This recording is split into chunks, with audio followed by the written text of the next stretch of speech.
Welcome to Building Healthy Relationships, the 4 Habits podcast, helping you enjoy better harmony at home, thrive at work, and win at life. Here are your hosts, Dr. Andrea and Jon Taylor-Cummings, recognized authorities on the subjects of improving work relationships and cultures, as well as couple and home relationships. Well, hello and welcome. Welcome to all our guests out there. This is the next in the series of the 4 Habits podcast. And we've been enjoying over the last few weeks some wonderful conversations with amazing guests. It hasn't been just us speaking to each other.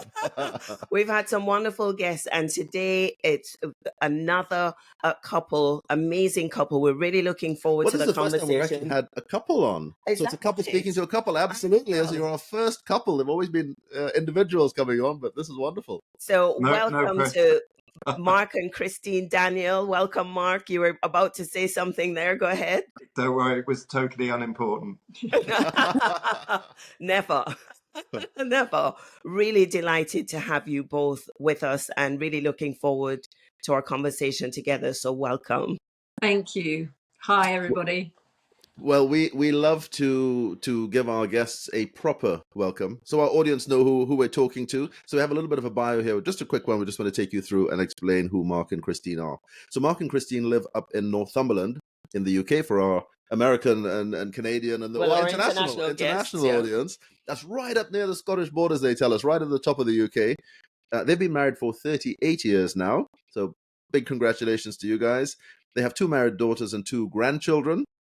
We were hearing a little bit about them just before we went on air, but well done there.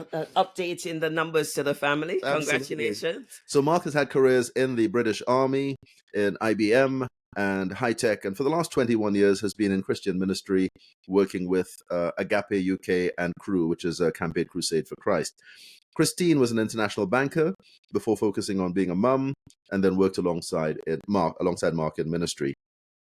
Now, they have had a marriage that has survived despite some big problems, and perhaps we'll touch on some of those as we go here. But for the last 20 years, they co-led FamilyLife UK, working to help helping to help couples rather strengthen their relationships. They are speakers and authors of the Together program and developed and launched Toucan, an app to help couples flourish. And we also pick up on that a little bit towards the end. So great background, really love the focus that they have, and we'll be sharing a bit more about that as we go. But it's such a pleasure to have you guys on the show with us here today. Welcome. Yeah, 38 years of marriage just seemed jam-packed with so many stories that you could tell us. So it would be great if we start, Mark and Christine, with maybe just telling us a bit about your story and the passion that you have, what's driving your focus and your passion now, but a bit of your story to help give that context. And as we're working with a couple, we'll leave it to you to free flow between you of who tells which bit. You want me to start or will you start? I'll start. You'd like to start. Go on. Well, let's just go back to the beginning for a moment because it's kind of relevant. When I first met Mark, I thought he was James Bond when he picked me up on the back of his enormous motorbike for our very first date. Ooh. And we were the last to leave the Italian restaurant that night. In fact, they asked us to leave. And, 3 years later, we were married and it was like a fairy tale wedding. As you said, Mark was in the British Army at that time. And so we had a guard of honor with swords coming out of our out of church, and it seemed like the real fairy tale. Yeah. Wow. But we came down with a bump. In fact, we had our first big argument on our honeymoon. Where do you go on honeymoon? James Bond. You go skiing, adventuring. Yeah, so that was a nice big argument on the ski slopes. And later in our first year of marriage, we had some really big issues. We can come on to that. So I'm guessing you didn't want to go skiing then? No. Basically, we had an argument on the ski slope as to whether we should go down one particular slope or not. Okay. I didn't want to go. Mark did. Right. But one of the things that we learned, and we then started a very bumpy ride that that made us actually realize that relationships do take work. They don't just happen by accident. You can be as in love as you want to be. You feel like you've met your soulmate, your best friend, which Mark is and still is, but it can still be a very bumpy ride. So we have a real passion, I think, both of us, for good, flourishing, healthy relationships, because we know we've got lots of stories of the bumpy ride as well as the flourishing. Yeah. Mark, I love the way you look at Christine when she's sharing the story. So for our audience who can't see the camera, he was looking at her very lovingly and with such warmth. Tell us what was going through your mind, Mark, in terms of your version of the story as Christine was sharing hers. Well, you said I was looking at her. I was just wondering what she was going to say next. But we didn't see any fear in your eyes, though, so that's good, right? No. Yeah, those early years were really bumpy, and we weren't behaving in a helpful way for a relationship to prosper, but we didn't recognize that at the time. All we saw was pain and frustration and anger, withdrawal. I would get angry in a situation, and Christine would withdraw, and that sort of spiral. That spiral continued and became more and more frequent, and we got to a point where we sought some help from a counsellor, which proved to be extremely helpful in understanding what was going on and why we were behaving the way that we were behaving. We could come back to that in a minute if you'd like to, but it was linked to the past, linked to my past and Christine's past, and then we how did it come about? We were going to have our first daughter baptized, and we went to see the church. We went to see the vicar, and to cut a long story short, he ended up asking us if we'd ever explored the Christian faith, and neither of us had. Christine responded and said, "Actually, I'd be quite interested." Christine's a biochemist by background, and so she likes to understand how things happen and why things work the way they do. So Christine explored it, her faith and the Christian faith, and decided it made more sense than not. And so she became a Christian so we were in our early 30s at this time. And I saw this new Christine emerge as she, after she became a Christian. I later understood that's what happens when people are filled with the Holy Spirit, but it was all a bit of a mystery at the time. And then I decided to explore it too, because the change in Christine was remarkable. So I explored it too and made the same decision about 6 months later. What was the change that you noticed in Christine? Because I'm guessing this is a time you're saying things were rather intense in the relationship and you were struggling with different arguments. What did you notice? Well, specifically, Christine, up until that time, had been suffering from postnatal depression, and that lifted immediately. Okay. So we saw, a miraculous intervention. The medication was no longer needed, and so that was one change. Wow, that's a powerful, exactly, powerful experience. I'm trying to be specific to give you a feel for what happened.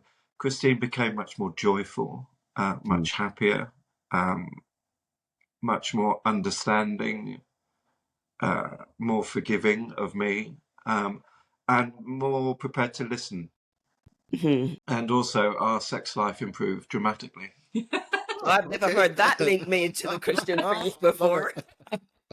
There you go. So I can tell that there was, it really helped, that just change in the way that she turned up to the relationship helped with the level of connection and intimacy that you were enjoying.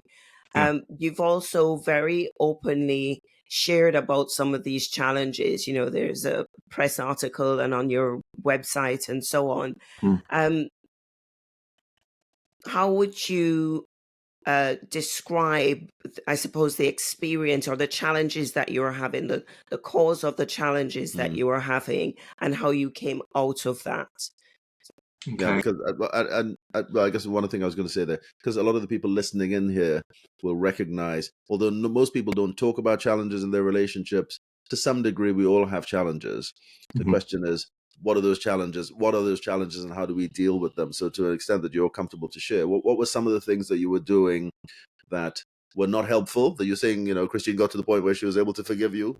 What are some of the challenges there? Just so some of the listeners can think and it can resonate and think, okay, hang on, maybe I'm doing some of that stuff as well. It's not working well here, and that can lead to other things and so on. Okay.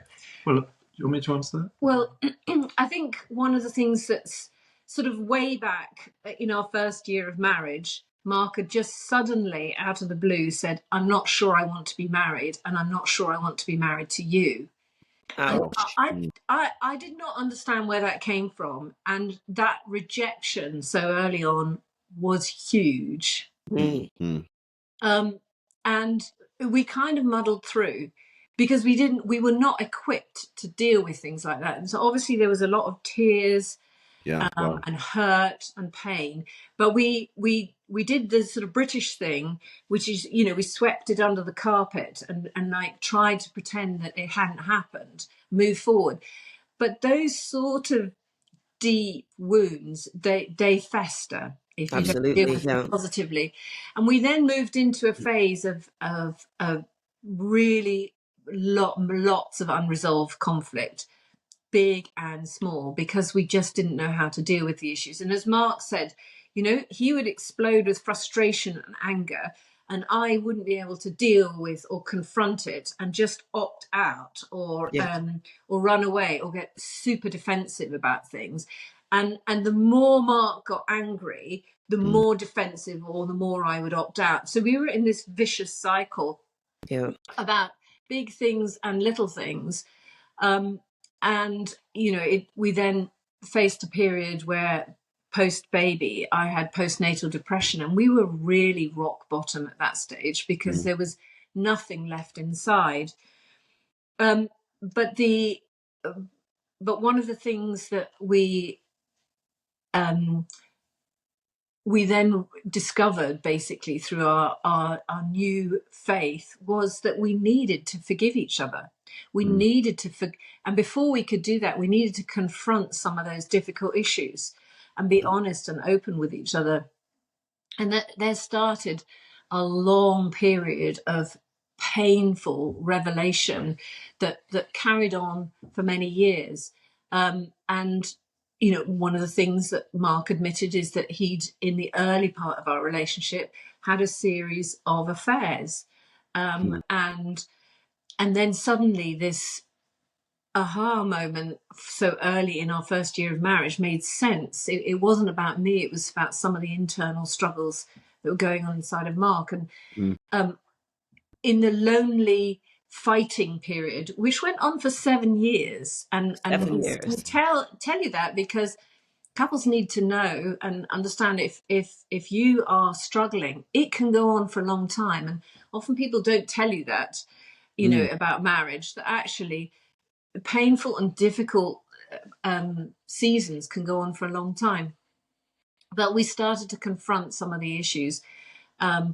And in the loneliness, I too had a one-night stand. I can't even remember the name of the person. I mean, I am not proud of that, but it happened. And both of us came to a point where we had to start to get some of this truth out and really talk about it, listen to each other, forgive, which was very, very difficult given the sense of betrayal. Basically, all the revelations kind of smashed everything that we thought we ever knew about each other. It smashed the trust and the love. But this is where I guess our Christian faith became absolutely pivotal, because it gave us the resources Mm, and the power to forgive and to lay some of those things down. And I don't think I could have done that just by kind of thinking about, oh, this is something I need to do. It needed to be, and I'll let Mark will have his version, but it needed to be a really deep heart issue. And I think this was the big change in both of us, was an internal heart journey of receiving forgiveness, if you like, from God, and being able to extend that to each other in a very real way. And one of my favorite quotes, which I often share, is to forgive is to set the prisoner free, only to discover the prisoner was me. And wow. I realized I had been living in a prison of bitterness and resent, not deliberately, but I just didn't realize that. And actually forgiving opened the doors to a way out, and it opened the doors to restoration of love and trust. And obviously that took time to rebuild, but it was absolutely, totally pivotal. Yeah. That And what I was going to say, what I'm finding interesting as well is, even though the forgiveness was for something that had happened such a long time ago, there was so many years prior, just that knowledge coming to light, even though you were in a much better place at this point in time and so on, it was still such a journey for you to go through that forgiveness, when it came to light. Yeah, and when this sort of thing happens in a relationship, there's an affair or adultery, it takes it to breaking point, and many do break. That's a lump. they want to join the conversation as well, Yeah, right? yeah. So where was I? It can take a relationship to breaking point. I think for us, it was slightly easier because these activities, the adultery, had happened so many years before, and then we disclosed it and talked about it. We both knew, actually, but at the time that we were discussing it, that both people, each of us, had changed, Right. and that we were now behaving in a different way. And that's part of reconciliation, isn't it? You've got to forgive. Absolutely, you've got to forgive one another. But then you have to rebuild trust. And it's in the light of that new trust that the relationship can continue. But if you don't rebuild that trust, if the behavior goes on, the relationship is stuffed, basically. So I'd like to jump in there, because there's so much rich information, knowledge that you can share with the audience around. And firstly, we just want to honor you for your honesty and your courage to even go there and share so openly about what you went through. So, huge thank you for that. And as you said, over the years, in addition to the infidelity, there were other things that you were sweeping under the carpet. And we talk about this, the sacred space between you must have been seriously cluttered with so much stuff to unpack and work through and forgive. In addition to your faith, did you get what sort of help and support did you get? Because as you said earlier, Christine, you at the time you weren't equipped to even have these conversations. How did you get the resources internally and externally to go there in the conversation together? So we both went to counselling, and we've been to seek the help of a counsellor on numerous occasions throughout our marriage, usually together, but sometimes alone. But the first time we went, we found the counselling was just so helpful, because it helped us to understand why each of us was behaving the way we were behaving.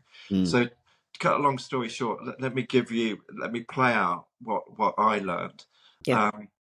So the backstory is, my parents divorced when I was 3. my mum remarried, and then she was killed in a car accident when I was aged 10. And I'm told that when I heard the news, I went rigid and screamed. Had you been living with mum, or where were you living at that stage?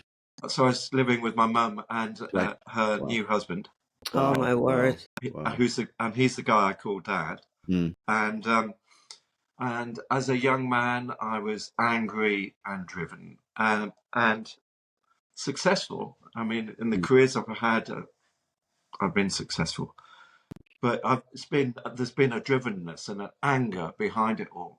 And underneath all of that, there's this, I'm believing about myself without even realizing it, a number of lies. And one of those lies is that nobody loves you. And another lie is that to be loved, you have to perform. You have to attract people in, and you have to be the star of the show, top of the class, whatever, which makes me very driven and successful. And another lie I was believing, and here's this is how sinister it all is that if you let someone get too close, they'll reject you. So you don't want to do that. If you just listen to what I've just said, the first lie is nobody loves you. So I'm saying, love me, love me, love me. Yes. And at the same time, I'm saying, don't come too close because I'm terrified you'll reject me. And that's in effect what I was saying to Christine in the first year of our marriage, when I said, I'm not sure I want to be married, and I'm not sure I want to be married to you. What I was saying is, without realizing it, I love you so much, and I'm terrified of being rejected by you. Oh, that is so powerful. And to now, had you put it like that, I think you might have had a very different response. But wow, these sort of things run very deep, and I think that's one of the helpful things about counselling is that you dig underneath the surface of some of the unwritten subconscious triggers, things that are going through that you might believe about yourself, because we all have things that we believe about ourselves that are true and not true, or on a spectrum. So that was very helpful for us. But one of the things that the counselling didn't do was it didn't give us positive tools to really grow together at that time. And we were introduced to various teachings and principles from FamilyLife, both in the USA and here in the UK. Right. And that's where we learned things like stages of resolving conflict, understanding our own and taking responsibility for our own thinking and feeling, confronting the issue, talking about it, and listening to each other, forgiveness. And then the fourth stage would be reconciliation by rebuilding trust and doing things differently. So neither of us grew up with those sort of tools, but these were the sort of things that we were starting to learn. And we were starting to learn how to have positive conversations. And, in my family growing up, no one ever discussed things openly. I think people were afraid of saying the wrong thing, of hurting each other, and they probably didn't feel equipped to have sensitive conversations. It would be shouting and then someone would run away. And so I had this pattern. Mark had a pattern of exploding. I had a pattern of opting out and running away or being prickly and defensive. And we really had to learn, and this is something that I'm still learning, but I am so much better at now, is not running away, is to stand and listen, to try and understand Mark's side of things, to try and put myself in his shoes. I don't find that easy. I'm wired quite self-centeredly, but all of us. but then also to be able to confront difficult things and to have those sensitive but difficult conversations, and then move positively forward to find different ways of doing things. And people try and avoid the difficult stuff, and I would say don't. It will always come out somewhere through depression or anger or overeating or drinking or whatever it is, we all find our little coping mechanisms. There's no judgments here. Everyone has them. Yeah. But actually, to really flourish and be healthy, we've found to have a sort of pattern of talking about the difficult stuff gently, sensitively, lovingly, but boldly. And I've learned a lot from Mark about this, but I've also learned a lot from, family life and relationship principles, sort of things that, you share as well. But those kind of relationship tools, we are absolutely passionate about because they make such a difference to our lives on a practical day-to-day level. And it's something everyone can learn. They're not always easy. They need to become habits, but we can learn. We're still at the age. A bit like we learn to drive a car or ride a bicycle, it all feels you have to think about it to start with, but after a while, these things become habits and we get, pretty good at them. So we still fight, but we do it reasonably well. That's what we say. We like to say we still fight, but we fight better and we recover faster. And I love what you explained there about really learning the tools, being equipped to have these conversations, because this is what can derail so many relationships when the conversation's too painful, too hard, not having the skills on how to do it. It's easier to quit. What gave you the kind of courage and confidence to keep working at the relationship instead of just giving up? You had this chasm of issues between you. Why did you do the hard work and not just give up? Do you know, Andrea, that's a really good question. I think I saw my parents' marriage. They stayed together, even though it was probably hell on earth for both of them, but they were that sort of generation. And growing up, as a teenager, I observed that. And my best friend, her parents divorced. And we often had this debate, which is it better to have? Your parents that are, living hell on earth with each other, or parents that divorce? We both suffered. But I think somewhere deep in my mind was, actually, there's another option, and that is to turn it around.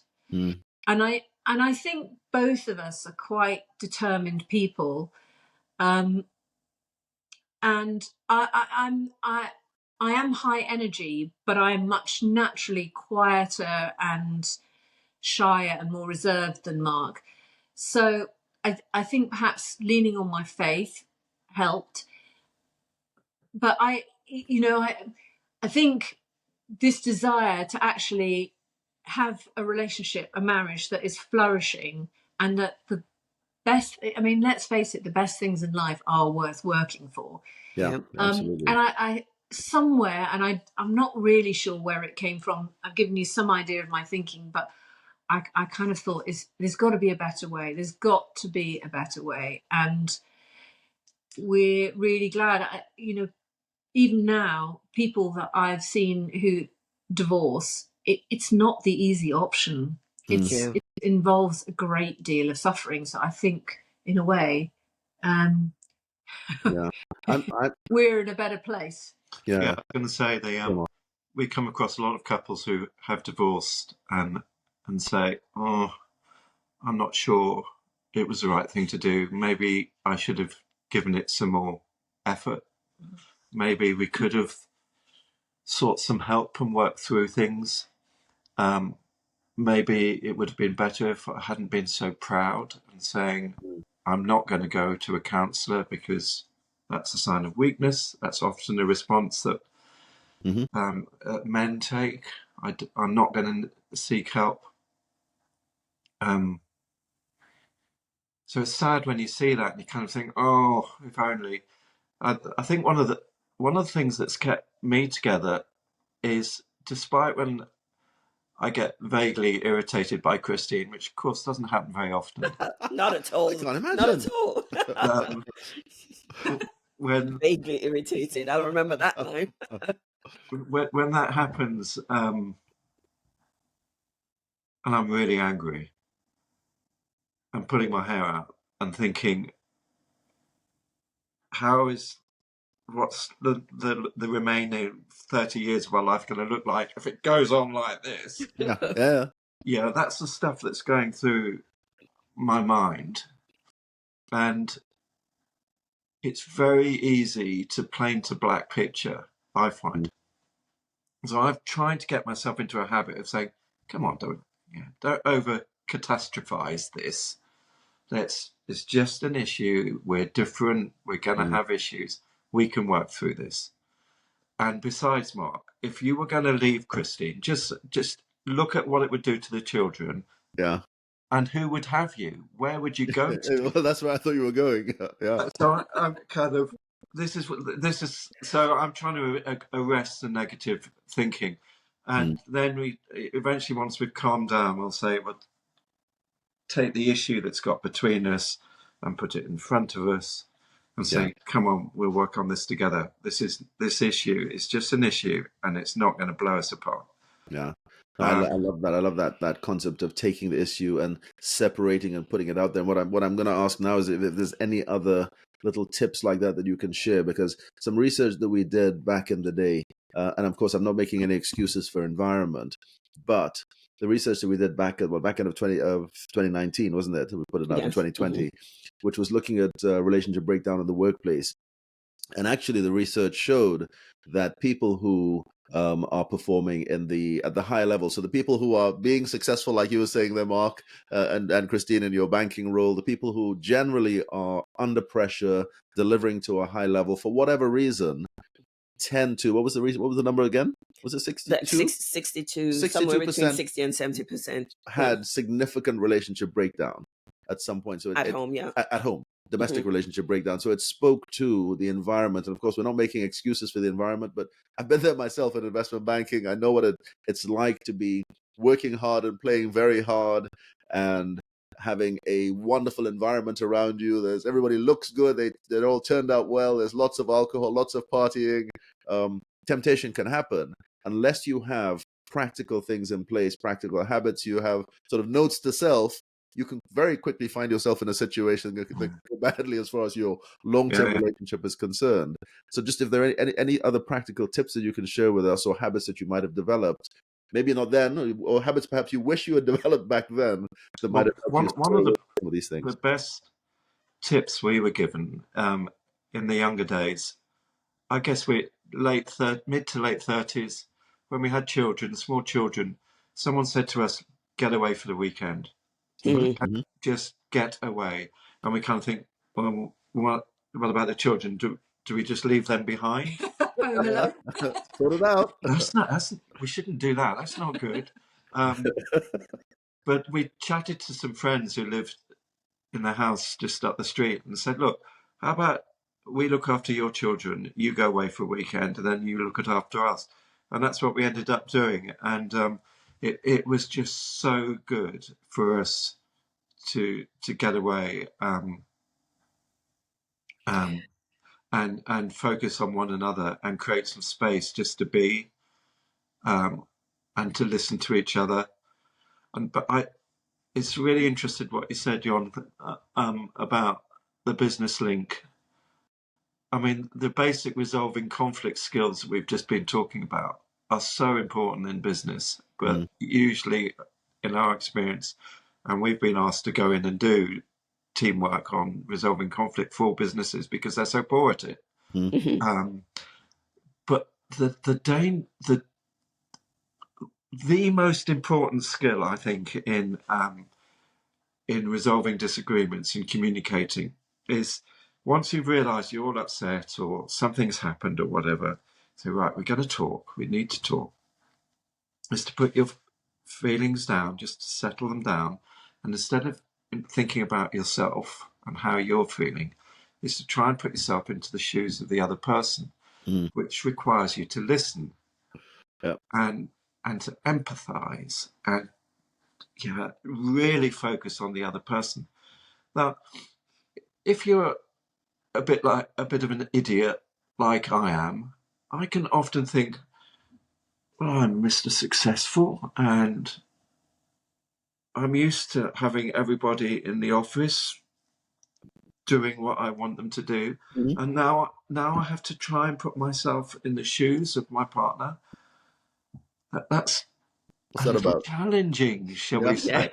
Yes, So it's challenging for anybody, but if you've got an overinflated view of yourself, it's even more challenging Yeah. to absolutely. humble yourself, which is what we're talking about doing, to humble yourself and say, I'm going to try and understand what it is to be Christine and how she's feeling.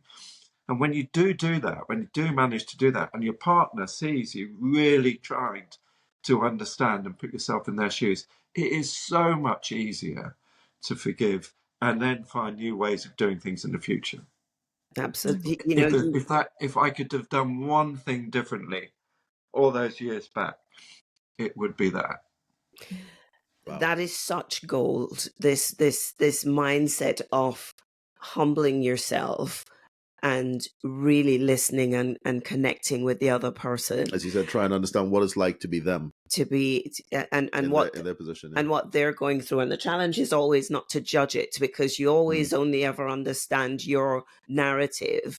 Mm. And I love that idea of, we talk about date nights, but weekends away are powerful because it helps you undo the narrative of this person is bad, this person is irritating me, all I can see is the challenge. Removing yourself from that environment for a bit just allows you to remind yourself of why you fell in love in the first place, what Exactly. you have that's going well in the relationship, and give you more emotional reserve to come back and deal with the challenges. That's just gold. I was going to say that's a lovely little plug for our retreat that we have coming up. Oh, okay.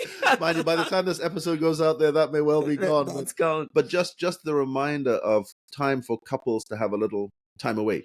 Now, whether that's a retreat where there's, it's time away, but there's some structured input and so on, or whether it is just as you're saying, just weekend away, just get away. To change of environment so you can. I like the imagery as well of just calming down the emotions and getting to the point where you can have that meaningful conversation and go heart to heart again, have that bridge of connection rather than a real wall or barrier between you. So much gold in there, and we could stay We on could that talk part. forever. There's so much wisdom to share. Yeah. There's a question you had around forgiveness, didn't you? Because the way you described it in the article you have online, we wanted to, even though maybe we've spoken about it, but just where you said, share that line. Well, I think that they've spoken about it. There was something else you wanted to pick out. I think forgiveness was clearly such a powerful thing. And forgiving and forgetting are not the same thing. But you guys seem to have gotten yourselves to the place now where you're able to forgive. And maybe continue forgiving for past hurts. I don't know if that's still something that well, I guess the question I had around it, where you said we learned that forgiveness is a conscious decision followed by an emotional journey of gradual healing and recovery. And I think quite often people don't give themselves the awareness or the permission to go on that emotional journey. And you think, if I haven't forgiven, if I don't feel it now, then it's never going to happen. And we can get trapped in that place of resentment. Anything else that you want to share around how you kept going on this journey to really make forgiveness happen? Yeah, I think forgiveness is, I think you're quite right. There is a wound, and it takes a while to heal. You can't just brush over it. I think you need to understand your own pain. But at the end of the day, forgiveness actually means being willing to sit with that pain and accept that the wound has happened. There is a cost to those sort of conflicts. There's always a cost of pain somewhere, and quite often it's for both parties. But forgiveness means setting the prisoner free, and being willing to accept that there is that wound, but that it will heal. So I think that's something overall that's really important. Just deciding it is an act of the will to release the other person, and perhaps even to release yourself. And this is something that often people don't talk about. Sometimes we need to forgive ourselves too. You know, maybe we realize we've contributed to the behavior, we've enabled behavior, we've not behaved well ourselves. Whatever it is, as we do business with ourselves, maybe we need to forgive ourselves as well, you know, receive God's forgiveness to go on that journey of healing. Do you know, you speak with, just one more thing, you speak with such wisdom and such a sense of such deep self-reflection. And I can see how you've both benefited from the learning for looking within, taking responsibility. I know Esther Perel, who's a great psychologist out there, she talks about these days you might end up with 2 or 3 partners in your life journey, but it can be with the same person. And we're seeing in you the growth and the change and the development where you've become. The person has reinvented themselves. It's still the same person. Through it. And you know, it just speaks so powerfully to the journey we need to go on ourselves to grow up to become that partner that can contribute to a marriage flourishing, and we each take responsibility for that. So yes, huge admiration for that journey. Can I add something to that? You were talking about life lessons here, and I think one of my life lessons, we talked about the importance of the relationship, but one of my life lessons here is understanding your own why. Why am I here? What is it that I want? What is it that I'm doing? What is it I really want? And, you know, you'll be aware of this. Research has been done with people who are very elderly just before they die, and they reflect back and they say, you know, what would I have done differently in my life? And, you know, I think one of the things that can help point to the why. And for me, my why is my family and my relationships. And those are the things that are the most important. You know, I feel loved when I am with the family, with Mark, with the children and the grandchildren, and all the work, all the success, all of that can go into a cocked hat. It's great in some ways, but actually it will never fill the hole of what a really loving, flourishing relationship will have. So really knowing my own why am I here, what's really important to me, and pursuing that and growing into that, because we're always on that journey all through life. You know, I'm a different person now from teenage, 20s, 30s, 40s, you know, and so really understanding my own why in different aspects of my life is really important. Yeah, so powerful having that there. I think Mark was going to say something there. Yeah, I was just say on the spiritual dimension, it's all about who we worship or what we worship, isn't it? And that's what Christine's talking about. At the end of the day, what is it that you worship? Is it money, status, power, whatever? Or is it something else? And we've chosen to worship God through Jesus, and that's had a profound impact on our lives. And other people might say, well, that's not for me, but that's fine. That's what I used to say, by the way. Not interested, Christianity for weak people. But then we chose to, one day we were challenged, we chose to explore it. This changed our lives. But I just say to people, be careful what you worship, because it'll affect everything. Absolutely. Yeah, All the decisions you make, your moral compass in life, and who you are as a person. I'm sure the humility that you were able to discover, which influenced hugely the way you turn up to the relationship with Christine, is because of your faith as well. Yeah. How has that fueled the passion that you have now and the work that you've been doing? And talk to us a little bit about Toucan as well. How has that fueled all that by your faith, the journey that you've been on? How's that work? Both of us, we were such a mess, and then we experienced a transformation in our own relationship. And we found that the tools that were passed on to us were really helpful for us. So we sat there and said, what do we do now? We've experienced this. We've got to tell people. So that's what we've been doing for the last 20 years, one way or another, through the events that we ran and through the material that's were written. And then Toucan was the final step in that strategy, if you like, because people were coming to our events and saying, oh, this is so useful. Why? I never learned this at home, never learned it at school. Every couple in the country needs to be able to do this. This is so helpful. So we thought, okay, not every couple in the country is going to come to an event because they can't, but they can all use an app. Yes. So we spent a long time raising money and developing this app, which basically gives a couple the same experience as coming to an event, but in an app. Yeah, so it's Toucan together. Toucan like the bird, but Okay, it's a kind of play Toucan. But toucantogether.com. So you can have a look on the website there, and there's some little videos to show you how it works. And obviously the app is available on the app stores. But yeah, it's great for busy couples on the go. Because all the content is in little bite-sized pieces. There are real couples from all different kinds of backgrounds sharing little snippets of their stories, and that's all wrapped up with tools and principles, and you work through it individually, and then that tees up conversations, and there are lots of little fun quizzes and games,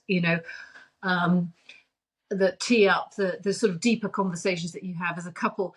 In fact, Mark was telling earlier about one business couple who were feeding back to us how much they were enjoying Toucan, and he was regularly traveling to New York while his wife was busy in London, and he kept messaging her and saying, will you please catch up, because I want to have a phone conversation with you, while they were apart. So they would each be working through bits on their own, and then they would have their kind of couple time, if you like, Wonderful. over the phone or over FaceTime. And we thought that was great. But it was actually him that was driving this, saying, this is so good, you need to catch up with me. Yeah, fabulous. So I guess the app then gives you an opportunity to have a conversation about something. You're both at the same place. You've both worked through something, and now you can actually have a conversation about it. So really, really powerful in that. Yeah, there are all sorts of different topics, from resolving conflict to loving, growing through challenges, money, sex, and there's lots and lots of kind of bonus material. It's a very rich app. There's an awful lot there that you can go and enjoy. Wonderful. Well, what I love is that, it helps, or it can help people just be equipped ahead of challenges by learning skills that all of us wish we learned when we were kids. How amazing would it be if we could equip everybody before you get into the I was going to say a boiling pot of marriage, but that's not a good that's not a good analogy. But sometimes it feels like that. We celebrate when people get married, and the Disney stories, and they get married and they live happily ever after. What a load of rubbish. That's when life really starts. And that's when we need to have the skills to do it well. So having that app, we just want to give a real shout out to anybody out there. Check out Toucan Together. Toucan, that toucan, the bird. Yeah, and it's free. It's totally free. So amazing, beautiful, even better. Amazing. We'll put a little note in the show notes at the end. And traveling or being apart doesn't matter, because you can do it online. Fabulous. But do this stuff, guys. Do this stuff. As we say, in relationships, you will have challenges. Don't wait until the challenges, and then you start to say, okay, well, how am I going to deal with this? Have the tools and the skills up front. When the challenges happen, you get over them so much. We talk about this analogy of hurdles. The hurdles are out there in life. With the right tools, you'll get over those hurdles much more easier than if you don't. You start hitting a few hurdles, and the relationship can take a knock. So do that. I'm conscious that we are up against the clock here. And any final parting words? I know you spoke about the one thing you would want to get better at is learning humility in the conversation, but any last thoughts, things that you've not had a chance to share that you really wanted to leave with the audience? Well, I would just say that, relationships are a living thing. They're always growing. And a bit like, I don't know if there are any gardening enthusiasts out there, but, you know, a beautiful garden doesn't happen by accident. Neither does a relationship. Yeah. And sometimes, you know, we have to cut out the dead wood. Sometimes we have to prune back things for future growth. We need to plant new things, fertilize, etc., etc. You know, you get the drift. Yeah. But actually, it's really worth doing. It's really worth growing ourselves, our own souls, but also our relationships. And, you know, we've come through desperately awful times, but I think we're doing pretty well. I mean, I wouldn't want We'd to be say with so. I wouldn't want to be with any other person. And, you know, we have a lot of fun together, and we're best friends. We've got each other's backs. We're a team, we're partners. And, yeah, whatever life throws at us, we're there for each other. Amazing. Wonderful. I can see you just smiling there. She's talking, Mark. I have, and I'm just thinking, and I've learnt the most extraordinary thing, which I'd like to pass on, and that is, you can't change other people. You can only change yourself. There you go. Amazing.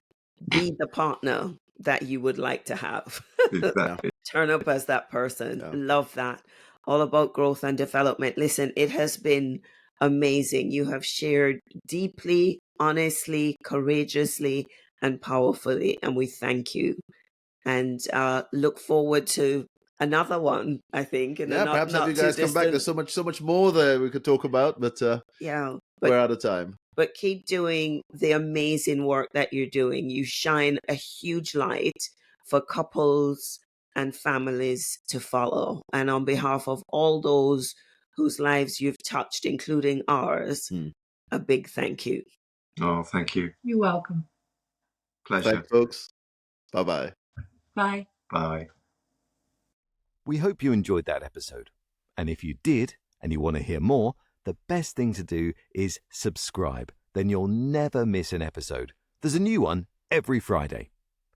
You can stay connected with us on social media at The 4 Habits for updates, behind-the-scenes content, and to participate in discussions related to the show. We always love to hear from you. And of course, if you've enjoyed this podcast, please leave us a review on your preferred platform to allow us to reach more listeners and help people around the globe radically transform the way they do relationships so they too can enjoy better harmony at home, thrive at work, and win at life.